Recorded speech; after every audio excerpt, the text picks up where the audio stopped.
देश भर च गुरु पूर्णिमा के मौके पर श्रद्धालुओं वालों अपने अपने सतगुरु दे भगवान के चरणों में पहुँच के उन्होंने आशीर्वाद हासिल किया गया। त्रिमूर्ति गुरु मंदिर चौक बाजार समाना दे विच राम विचार बाटका दे विच संतां वालों प्रवचन किए गए। भगतां वालों श्री गुरु महाराज जी का आशीर्वाद हासिल किया गया।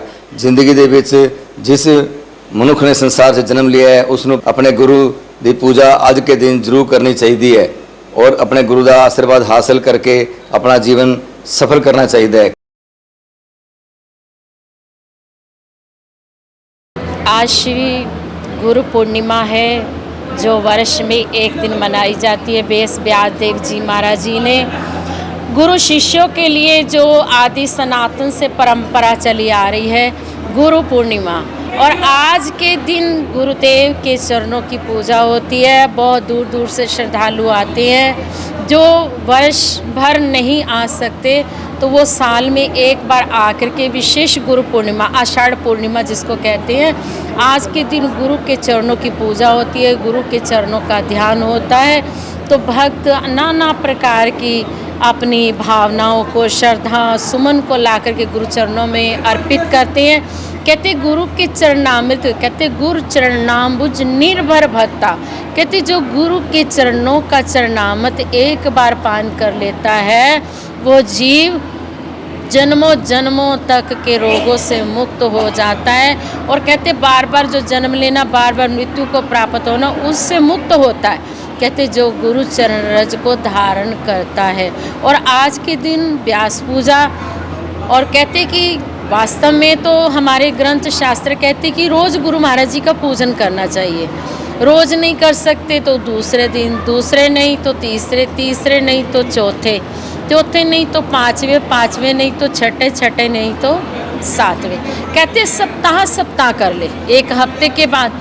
लेकिन सप्ताह नहीं कर सकते तो अगर 15 दिन में भी शिष्य नहीं आ सकता तो कहते मास मास कर ले, एक महीने के बाद। कहते फिर एक महीने बाद भी नहीं आ सकता कारणवश तो कहते छठ मास कर ले, 6 महीने के बाद आए।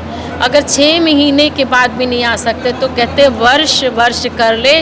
और आज के दिन वेद व्यास जी ने अपने शिष्यों के लिए ये एक दिन निश्चित कर लिया। दूर दराज से बहुत विदेश विदेशों से आकर के शिष्य गुरुदेव का पूजन करते हैं, गुरुदेव की आरती करती हैं, भोग लगाते हैं और उनके जीवनों के जितने भी संकट है, रोग है, वो सब मुक्त हो जाते हैं। इसीलिए महापुरुषों ने ग्रंथों में लिखा है अकाल मृत्यु, कहते जो गुरु महाराज जी के चरण औदक को पान करता है उसकी कभी भी अकाल मृत्यु नहीं होती, उसकी अल्प मृत्यु नहीं होती। तो ये गुरुदेव के चरणों की महिमा का वर्णन है। आज के दिन केवल शिष्य को बैठकर के गुरु महाराज जी के सन्मुख उनका ही दर्शन करता रहे और उन्हीं का ध्यान करता रहे। कहते ध्यान मूलम गुरु मूर्ति, पूजा मूलम गुरु पदम, मंत्र मूलम गुरु वाक्यम, मोक्ष मूलम गुरु कृपा।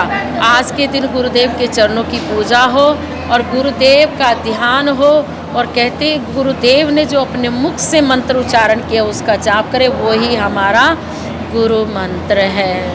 आज गुरु पूर्णिमा का उत्सव है जी। सब शिष्य अपने गुरु महाराज जी के करते हैं, पूजन करते हैं, अर्चन करते हैं, उनके दर्शन करते हैं। गुरु महाराज जी के दरबार में जो आ जाए उनकी मनोकामना पूर्ण होती है। तो ये परंपरा आदिकाल से चली आई, व्यास देव जी के नाम तब से चली आ रही है। इसीलिए इसे व्यास पूर्णिमा भी कहते हैं क्योंकि इसी दिन ही उनका जन्म हुआ था व्यास देव जी का। तो ये व्यास पूर्णिमा भी है, गुरु पूर्णिमा। हर शिष्य का फर्ज है कि गुरु महाराज जी ने नाम दीक्षा ले रखी है, अपने गुरु महाराज जी के दर्शन करें, उनका पूजन करें, अर्चन करें। उनके ध्यान मूलम गुरु मूर्ति, पूजा मूलम गुरु पदम, मंत्र मूलम गुरु वाक्यम, मोक्ष मूलम गुरु कृपा। गुरु के द्वारा बताया गया मार्ग ही हमारा मोक्ष का कारण बनता है। कैमरामैन बीके गर्ग दे नाल पुरुषोत्तम कौशिक, समाना न्यूज़।